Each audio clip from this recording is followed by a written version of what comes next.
ইদানিং একটা বিষয় আপনারা খেয়াল করছেন কিনা জানি না, মানে রিসেন্টলি এই সমাজে আপনি যতটা চুপ থাকবেন বা আপনি মানুষের সাথে ঝগড়া করতে চাচ্ছেন না বা আপনি নিরিবিলি থাকতে চাচ্ছেন, কিন্তু সমাজে মানুষ আপনাকে নিরিবিলি থাকতে দিবে না। কারণ আপনি যদি চুপ থাকেন তাহলে সে মনে করবে যে আপনি কোনো এক জায়গা দিয়ে ঠেকে গেছেন বা কোনো এক জায়গায় সমস্যায় পড়ে গেছেন, এই জন্য আপনি চুপ। মানে আপনাকে ধাক্কা দিয়েও সে আপনার সাথে ঝগড়া করবে। এখনকার সমাজে এই বিষয়টা বেশি প্রচলিত। যেমন আমরা যখন ছোট, মানে একদম ছোট বয়সে যখন ক্লাস 6-7-এ পড়তাম, তখন ছোটই তো আমরা, তখন আমরা একটা গল্প শুনতাম। গল্পটা হয়েছে কি, যে একটা মহিলা ছিল, এক গ্রামে এক মহিলা ছিল। ওই মহিলাটা মানে ওনার নিয়াইতি ছিল ঝগড়া করা মানুষের সাথে, মানে ওনার ঝগড়া না করলে পেট ভরতো না, একটা কথা আছে না।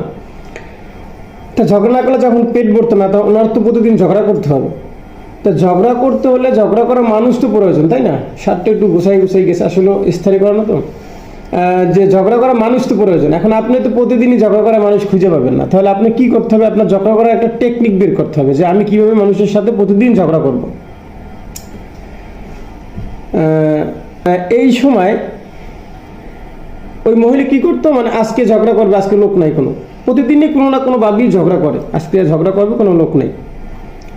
তো লোক না থাকার কারণে সে কি করলো, সে বাজারে গেল কিছু জিনিস ক্রয় করার জন্য। যেমন 20 টাকার পেঁয়াজ, 10 টাকার রসুন, হ্যাঁ 10 টাকার হলুদ, 10 টাকার মরিচ, মানে আনুষঙ্গিক কিছু বিষয় সে কিনে নিয়ে আসলো, মানে কিছু প্রয়োজনীয় জিনিস সে কিনে নিয়ে আসলো। এখন কথা হচ্ছে, আমরা যখন রাস্তাঘাটে আড্ডা দিই বা অনেক বাড়ির উপর দিয়ে রাস্তা থাকে গ্রামে, তো একজনের বাড়ির উপর দিয়ে আরেক বাড়ি যাইতে হয়, গ্রামগঞ্জে আছে, এটা এখনো আছে। ওই মহিলা কি করছে, ওই বাজারগুলো নিয়ে সে যাচ্ছিল পথ দিয়ে। কিছু কিছু লোক বসা বা এক বাড়ির উপর দিয়ে যাচ্ছিল, এক মহিলা আরেক বাসার ভাবি বললো যে, ভাবি কি আনছেন বাজারে কোন দিয়া?